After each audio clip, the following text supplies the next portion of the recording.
Well, folks, we left off with a great revelation for those of you who were listening last night.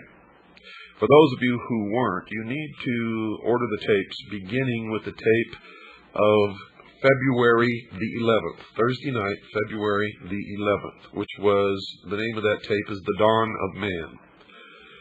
And this series actually starts on Friday night, February the 12th. But you need the tape, The Dawn of Man. Order all the tapes in this series, because if you really want to know what's going on, how it has been kept alive for thousands of years, and what the ultimate goal is, their origins, their history, their dogma, and their absolute identity, then you need this whole series. Now, to get this series, you can call Stan at 602-567-6109. That's 602-567-6109. If you're a CAGI member, just send in $7.50 per tape. Tell them which tapes you want, and you'll get them. If you're not a CAGI member, they're going to cost you $17.50 per tape. No buts, no exceptions, no deals. You want a deal? Join CAGI, folks. That's how we support ourselves, and that's how we get people involved. Well, let me continue. And I think tonight is really going to open your eyes. And remember, we're nowhere near even begun. We got a lot of shows to do on this, folks. And it's going to blow your mind if it hasn't already. I think some of you out there already know that. Now, if we concede that Osiris is the positive pole of the universal life agent, as the mystery school does, then Isis becomes the receptive pole of that activity. He is the doctrine, she is the church. As in Christianity, it is customary to refer to the church as the bride of Christ. So in Egypt, the institution of the mysteries was the great mother, the consort of heaven herself. From this interpretation, we gain a deeper insight into the symbolism of the whole Osirian cycle. Isis, you see, becomes the temporal order of the priesthood, the accumulative body of initiates. She is personified as the temple. She is the mother of all good, the protectress of all right, and the patron of all improvement. Now remember, this is the belief of the mystery schools. I'm not telling you what I believe. What you're learning on this program is what the mystery religion really is. Its origin, its history, its dogma, and its identity.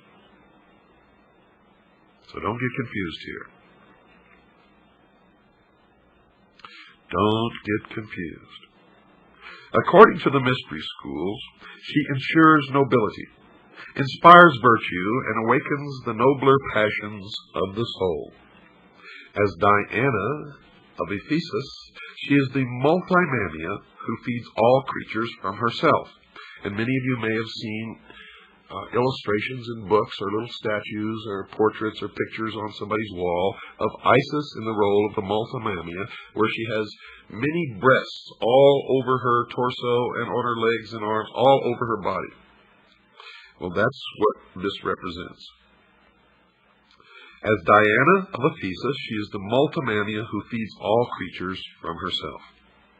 Like the moon, she shines only with the light of her sovereign sun, spelled S-U-N, even as the temple can only be illumined by its indwelling truth. So Isis is the moon, Osiris is the sun. And remember what this means, folks. He is the doctrine, she is the church. You see, the Osirian legend, the Osirian cycle, was never about real people, was never about gods or goddesses, but it is the method by which the real object of worship and the real mystery of the mystery religion of Babylon has been concealed. And it is only one of the ways, as you will see. Typhon, according to the mystery schools, is the embodiment of every perversity. He is the negative creation, the Ahriman of Zoroastrianism. And remember, we talked last Thursday about the movie 2001, and in the beginning of the movie, the musical score that you hear, the name of it is Also Sprach Zarathustra, which is a tribute to Zoroaster, which is the androgynous god. The combination in one of the positive, the negative, good, evil, male, female, etc., etc., etc. It is the concept that Christ is also Lucifer, or that they are twins, and that's what they teach in the Mormon Church. Typhon, according to the mystery schools, is black magic and sorcery, the Black Brotherhood, also known as the Jesuit order. Nephthys, his wife, is the institution through which he manifests. He is neither a single evil, nor even a sequence of ills, but an infinite diversity of them, indescribably insidious, empowered to infect the fabric of church and state. The enemy of the mystery schools are three: the church, the state, and the mob. And of course the mob is us. Typhon lured Osiris into the ark of destruction at the time when the sun enters the house of the scorpion. Hence we know him to be the eternal betrayer, or Judas, that ageless Judas who undoes all good things and inevitably presages ruin. He is the power of the physical universe, which is constantly seeking to destroy the spiritual values locked within its substances. You will see that they have a talent for turning things around. He strikes in the 8th month, and now it is supposed that a child delivered in the 8th month of the prenatal epoch cannot live because of the curse of Typhon.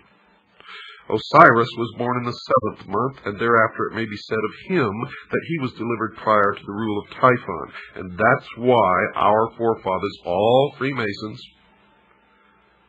established this country by the signing of the Declaration of Independence in the month of July.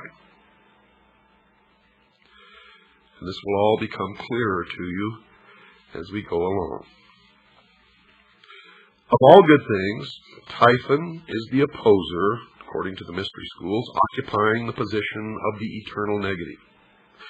This evil monster may well be generalized under the appellation of the adversary. In the initiation rites, he is also the tester, or the trier. Quote, the Lord who is against us, unquote. According to the mystery religion, he is the personification of ambition, and ambition is the patron of ruin. It was ambition that set Typhon plotting for the throne of Egypt, designing how he should destroy the power of his brother. A learned Jesuit father sees in Typhon Cain, and in his brother Osiris Abel. If such a parallel actually exists, then the biblical allegory is susceptible of the same interpretation. But you see, they have twisted everything around. Adam Weishaupt, the founder of the Illuminati, was a Jesuit priest and a professor at Ingolstadt University, which is a Jesuit university. The Jesuit order was founded by Ignatius Loyola. He was the head of the Ilumbrados in Spain, which is the order of Illuminati long before Adam Weishaupt even came along. He was arrested by the Dominican monks under the Inquisition and used his power of association of those who had influence and power to beg an audience with the Pope. Now, nobody knows what occurred during this audience, but he emerged as the head of a new order called the Jesuits. Now, the Jesuits was just another name for the Ilumbrado, for he took his organization that he already controlled and made it into the Brotherhood of the Jesuits. The Jesuits went on to foment rebellion everywhere that they went, and the Pope gave them incredible power and made Ignatius Loyola immune to any prosecution from any source. And it was they who trained Adam Weishaupt, and it was Adam Weishaupt who formed the branch of what we all know as the Illumined Ones, known as the Illuminati in Bavaria, where he sent out agents to infiltrate the lodges of the secret societies throughout Europe. Now you'll begin to understand this even more, folks, as we go along. Right now I understand how shocking some of this may be to some of you out there. But just hang on, continue to listen, because we have many, many more hours of this to go before it will all come together for you. But I would suggest that you begin study on your own. It doesn't matter if you get ahead of us, because you will always need some of the information that I'm putting out here, no matter how ahead you may get or what you already may know, simply because I've done well over 23 years of research into this, and I must know something that you don't know. And if you know something that I don't, please send it to me immediately. And if we can substantiate it, we will incorporate it into this series. Now, let me continue. Typhon lured Osiris into the ark of destruction at the time when the sun enters the house of the scorpion. Hence we know him to be the eternal betrayer, that ageless Judas, who undoes all good things and inevitably presages ruin. Now this may sound to you that we're talking about Satan or the devil. But you see, in the mystery schools, they consider their god, Lucifer, to be the true, good God, and they consider the God of Christianity to be the evil God. Now, if you listened on the night of the 10th, the 11th of February, Thursday, you already understand this concept. Because the mystery religion of Babylon believes that man was held prisoner in the bonds of ignorance in the Garden of Eden by an unjust, vindictive God. Lucifer, through his agent Satan, and many believe them to be the same entity, and that's okay. Lucifer, through his agent Satan, released man from the bonds of ignorance with the gift of intellect. And through the use of that intellect, man himself will become God. And that's the heart and soul of the dogma of the mystery religion of Babylon.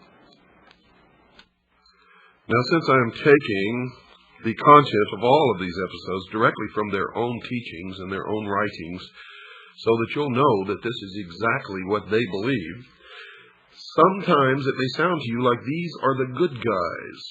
But remember, they are the ultimate perfection of deception. And they have intentionally made it this way so that they can get people to join them and stay with them until they're so deeply involved and committed that it's too late. And that is why the degrees of initiation. So stick it out and you'll find out that these guys are the greatest liars, deceivers, manipulators, and scum that exist upon the face of the earth. Typhon, in their teachings, is the desire of the few pitted against the good of the many. Now, if you understand what I just said, you understand that these are communists, socialists. They believe Typhon is the spirit of dissension and discord that breaks up unity of purpose by setting factions against each other so that great issues lose the name of action. The desire for riches, pomp, power, and, listen to this, folks, sovereignty, by which this evil genius was obsessed, reveals the temptation by which humanity is deflected from its ultimate goal and led into the byways of sorrow and despair. Typhon, the queen of Ethiopia, and the 72 conspirators represent the three destructive powers preserved to modern Freemasonry as the murderers of the master builder Hiram Abiff. You will see that Hiram Abiff was never murdered. In fact, in the Bible you will see that when the Temple of Solomon was completed, he went back home to Tyre. But in the Freemason legend, Hiram Abiff, the master builder, was killed and the temple was never completed. So everybody is blaming all of this upon the Jews. It is not the Jews, folks, because all of this is a front. It's symbology for what they really, really mean. Hiram Abiff was really, folks, Jacques de Molay of the Knights Templar. And all of this will make much more sense to you several shows down the road, because we have lots and lots of information to go through before you put it all together. Now, these three destructive powers preserved to the modern mystery school known as Freemasonry as the murderers of the master builder Hiram Abiff, who was really Jacques de Molay, are ignorance, superstition, and fear, what they call the destroyers of all good things. When you get even deeper into their teachings, you find out that ignorance, superstition, and fear stand for the state, the church, and the mob. And those are the things that they have sworn to destroy and substitute themselves as the ruler of the world in a benevolent despotism, a totalitarian socialist state. Because from the very beginning, these people have been pure, true communists, socialists. They are the heart and soul and core of international socialism. They believe the advent of greed and perversion marks the end of the Golden Age, the Osirian age, which the Osirian cycle is just a symbology of this. And the Golden Age, of course, golden, oro, always has stood for the sun. Osiris is representative of the sun. And outwardly, these people worship the sun, but the sun is just another symbol for their god Lucifer, the light, the intellect. And with the good prince Osiris, the deeper truth, returned to his own land, he became the victim of a hideous plot.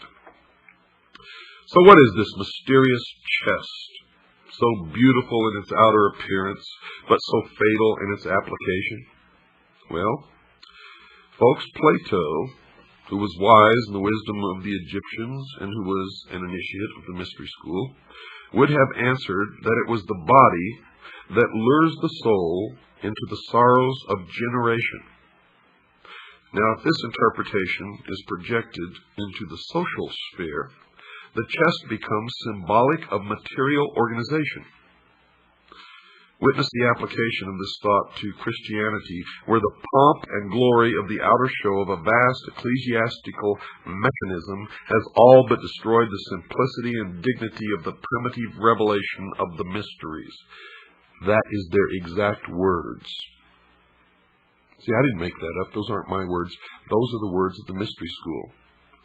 And it is an indication, if you didn't think so yet, that Christianity is their enemy. They intend to destroy Christianity and all Christians. The blood will flow when the new world order takes power in the world. And if you sit back and say, well, I'm not worried because I'm going to be raptured, I feel sorry for you, because you are going to suffer tremendously.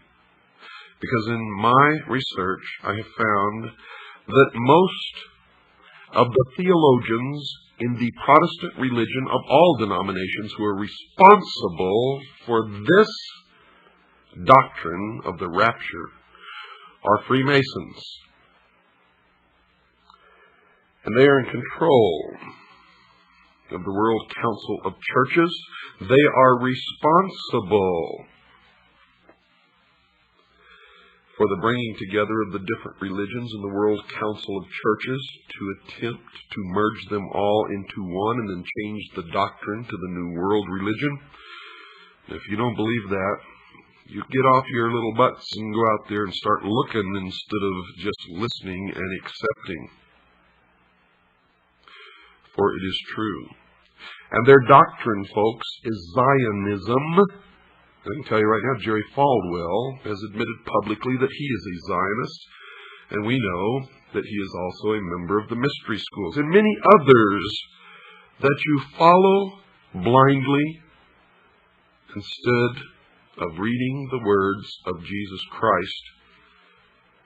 You're all split up. You know, the original teachings of Christ have been so perverted that there are thousands of different sects of the Protestant religion. And the Vatican is the original perversion of the mysteries, established by a pagan Roman emperor, a worshiper of the sun. I hope you're all beginning to open your mind. And I know I'm going to get a lot of letters from a lot of fanatics who don't believe this, and those are the people who will be hurt the most when they find out that it is all true. When they find out that it is all true. Back to their doctrine. The murderers rush from the palace with the lead-sealed casket and cast it with its kingly contents into the dark waters of the Nile. Thus are the ideals which lead men into the paths of truth and righteousness obscured, and with truth no longer evident, according to them, error, which is the Christian church, can rule supreme. Typhon, by now you should know that Typhon is their designation for Christianity. Typhon ascended the throne as regent of the world, swinishly gloating over a dejected humanity he had led into dark and devious byways. By the Nile may we not understand the river of generation, in the current of which souls imprisoned in mortal nature move helplessly upon the never-ceasing current. Now they believe that truth is dead. And according to their belief, with truth dead, or at least exiled to the invisible world, material facts were superseded by opinions. Opinions bred hatreds, and men finally fought and died over notions both senseless and soulless. And that is another deception and another lie. For in my research I have found that in every instance of the most terrible things and wars that have ever happened on the face of the earth, these men are the ones who have brought it about. Have brought it about. Greed became the dominating impulse, they say, gain the all-absorbing end, and ruthlessness the all-sufficient means. In the dark ages of uncertainty, when reality hid its face and no man dared to know, the leering Typhon ruled his ill-gotten world, binding men to himself by breeding 1,000 uncertainties to sap courage and weaken conviction. Men ask, why seek to know? Knowledge does not exist. Life is a cruel jest, purposeless and of short duration. Because the human mind demanded intellectual expression, Typhon sowed the seeds of intellectual confusion, so that numerous orders of learning appeared which were convincingly plausible but untrue. These various orders of thought survived by catering to the weaknesses and limitations of the flesh. Today, our great industrial civilization is feeling the heavy hand of an outraged destiny. The evil genius of our ambitions has again undone us, and our follies crumble about us. Typhon rules the world, for the earth today is the arena of the ambitious. Remember? Typhon is their symbol for Christianity. Don't go away, folks. I've got to take a short break. I'll be right back after this short pause. I want you to have a pencil and paper with you. I'm going to give you some information. I shall return.